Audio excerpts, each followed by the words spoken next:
opinions. Clearly, today we're here to discuss family and children.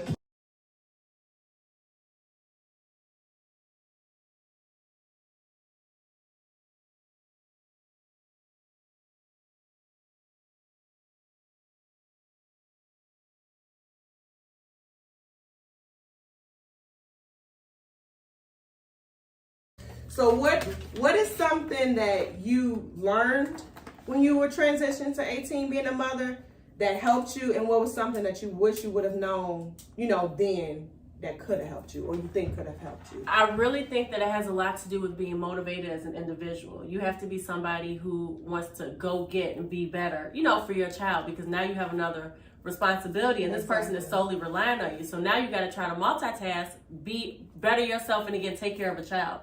So what I had to do, because I actually moved out when I was 18. Right after I graduated. That was good. Yeah, and I've never looked back. I've been on my own since. So you just have to have that mentality. Like, okay, I'm going to go to school. I'm going to put myself through school, because I put myself through college. Didn't nobody help me pay for that twice. So sounds like you need to have a plan. You do, most definitely. You have to be organized. And stick with your plan. And stick with it, see it through. It's not going to be easy, so don't think it's going to be easy. You will need help along the way. Like, you'll need family support, somebody. So don't try to do it on yourself, on your own, because you will burn yourself out. It still takes a village as an adult, so I can only imagine. For sure, as a child. Exactly. Okay, nice. And then also, I guess too, like you say, being a younger parent, I was an older parent. How do you welcome criticism? Because, when you have your first child, everybody has an opinion on what they did with their child, how they did it, how you should do it. So what do you feel about that? Like, are you open to criticism? Does it matter to you who the criticism is coming from? I think that type of topic should be off limits. I don't think no one should comment on nobody's parenting skill. Unless that person asks it. If they don't ask, don't give it. And that's fair. It bothers me when people criticize. For me, because I was so young, like, I'm still coming into my own. So I'm still insecure about things. Like, here it is, I'm 18, I got a kid. Like, what are you doing, Victoria? And I'm glad that I didn't become a statistic. And that's another reason that motivated me, because y'all wasn't finna say that I'm about to be X, Y, and Z. So that pushed me harder to, accomplish my goals and to keep growing. No, and I kind of agree with you too. Don't really give your opinion unless someone asks for it. And I feel like for me, I ask for it. Again, because I'm the newest mom, I am open to asking other mothers, like, what worked for them. And not even just mothers, anybody who has just knowledge in raising children. Like my best friend, she is a director of childcare. So she has educational knowledge that I would never have information. So I go to her a lot about, like, well, is he in the right stages? Is she in the right stage of where she should be at for this? So I'm open to the criticism if you ask.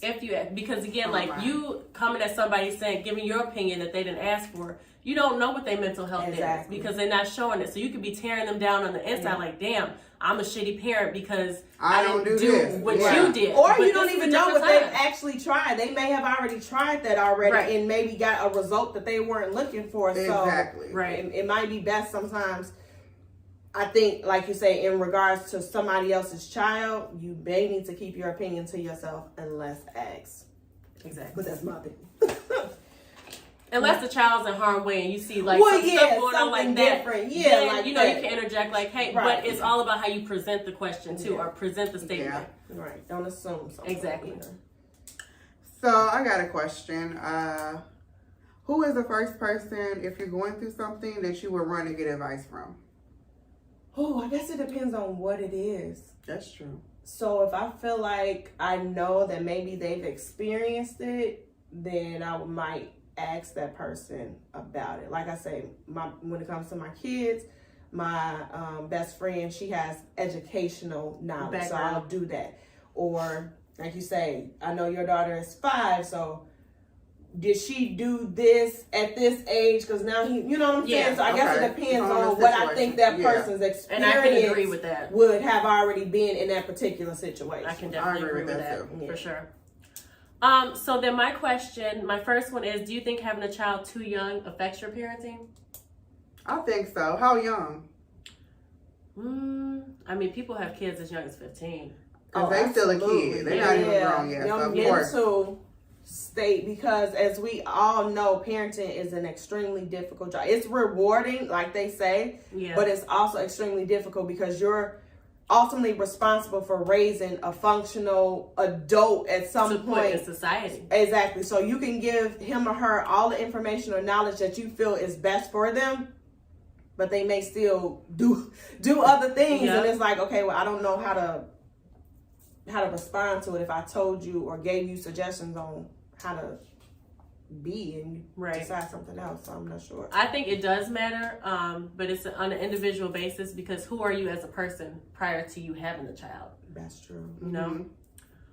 So then my next question is, what are some things that you do for family time or with your significant other? I kind of do this thing where whatever their favorite thing is, and kind of just do that. Okay. Now I can't do it every day as suggested, but I kind of let each individual have their own personal time, and then we'll do like a family group activity. So I've taken the kids on we've taken the kids on kids trip, try to give them some little travel under their belt. I kind of just figure out what that particular child's like is and run play along with it. Me personally, I like to meet up with the other moms. So some things that I do for family time, or that me and my husband do, we do vision boards for the kids. Because I think it's important not only for us adults to have vision boards for the year, but the kids to kind of, get in that habit. Like, this is what I like to do. This is what I want to do when I'm older. Cross stuff off, as time goes along. We try to go to the movies once a week on Tuesday, $5 Tuesdays. Okay. I do that. Yep, to go see a movie. Because it's like you don't have to spend that much money in order to it's the quality time. Exactly, like you say, it's children have their own interests. So what are they interested in, and then kind of focus and let that be your lead. Like if we go pick out some books or something like that, everybody picks out a book that interests you, and then we have reading time together. That's good. Yep. Oh, y'all a family. You so silly. So the next question is, are you guys planning on having any other children? Oh, wow. No, and this is interesting because as a household, we all agree, no. I'm not planning, but if it happened, it happens. But I'm not planning to. Okay, I just feel like no. I'm happy and content with where we are right now. So I don't think I want to have any more. Oh, wow. One, that's it? One and done. Wow. That's it. I hear you, girl. Go ahead. So then my next question is a little juicy. Mm-hmm. Being a parent now, have you reflected on some things that you've done growing up and you know why your parents acted the way they did? Oh, absolutely. Yeah, I agree with that. Perfect example. When I got to dating age, my mom was and this was back in the day before like cell phones. Yep. I'm telling my age a little bit. She had their license plate number. Driver's she told me to send a picture of their driver's license. Yeah, sure did. They had to pick me up from the house so she could see them, like visibly see them. Like, so now I get it. I'm like, Mom, dang, go. She kind of still the same. I was like, even to this day. Yeah. I'm 30, about to be 39 in May. She will show up to my house if I do not answer my phone. Oh, wow. Same. Did we announce that we're sisters?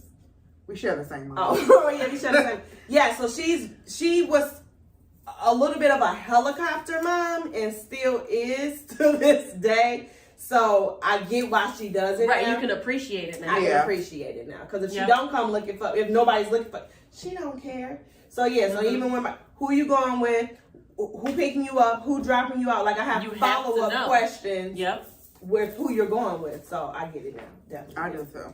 Agreed. Yep. Thanks, Mom. Thanks. So my last question for you ladies is, what are your thoughts on a 2-parent household versus a 1-parent household?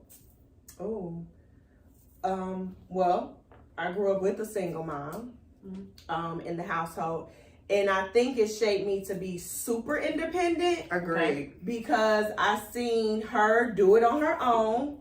I seen her make sure we still had everything we needed, as well as wanted to a certain extent. And then with me being the oldest, it automatically put me in the next in command role. Right.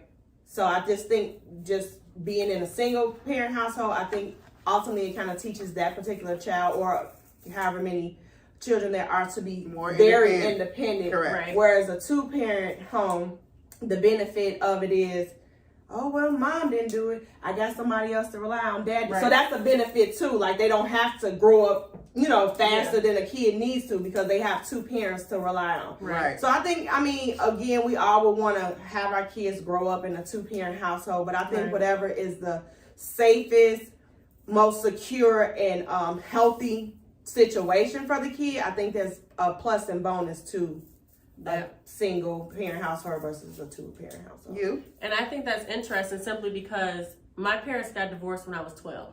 So I had to bounce back and forth during the week, 3 days here, 4 days here. And it was just different parenting in both households. So you had to adapt That's true. It's like as you going back and forth. Yeah. And so while I had both parents there, I think it kind of molded me and why I have some of the characteristics that I have now. Just having to endure that. My little sister had to endure it. So it's just, as I get older, I'm realizing and reflecting on a lot of things and how things could have been different. So it's just interesting. So now we're going to talk about tips in dealing with stress because we know being a parent can be very stressful. So do not feel like you're in this alone. And I think that's another thing that I like about TikTok because it gives us an outlet and an avenue to know that we're not alone. You don't feel guilty saying these kids get on my nerves. Right. I don't like other my people kids feel today. the same way. Right. You'll feel bad. Like, I would feel bad. Like, I don't like them today. Ooh, am I supposed to feel that way? Right. It's okay. It is okay. It is okay. So in doing some research, according to parenting.com, here are 5 steps to positive parenting. First step, create a safe and interesting environment. Bored kids are likely to misbehave. Have a positive learning environment. Give them positive attention, even if it's only for a minute. Some attention is better than no attention at all. Use assertive discipline. Set clear rules and boundaries and follow through with the consequences. Don't say, this is going to be the consequence, and then because you're too tired later, you like, oh, well, you can just keep your phone. Exactly. Because they won't That's take true. you seriously. You have to set those boundaries. Have realistic expectations. Nobody's kids are perfect. Teenagers, adults, nobody's perfect. So don't expect your child to do more or less than they're capable of. Take care of yourself as a parent. That's extremely important. You have to have balance. You've got to look after your own needs too, to make sure that you're getting some support time with friends, family, maybe even a little time to yourself, but you can't be right for somebody else if you're not right for yourself. Absolutely. Yep. Yes, and to continue with that, according to parents.com, an article by Angela Kwan, here are 7 do's and don'ts to raising a happy child.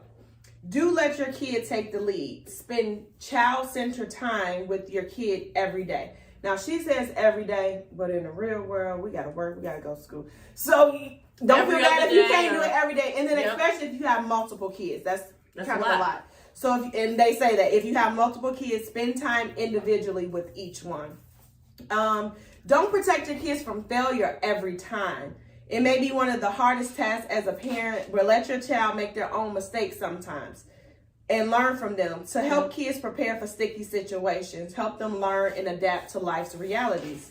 So, for example, if your daughter repeatedly forgets to take her lunch to school every day, let her learn the consequence that I'm not bringing it up there. Like, so you're going to have to figure something out. Right. You're going to have to go ask the lunch, like, what is your solution? You forgot it, so you need to figure out a solution. Exactly.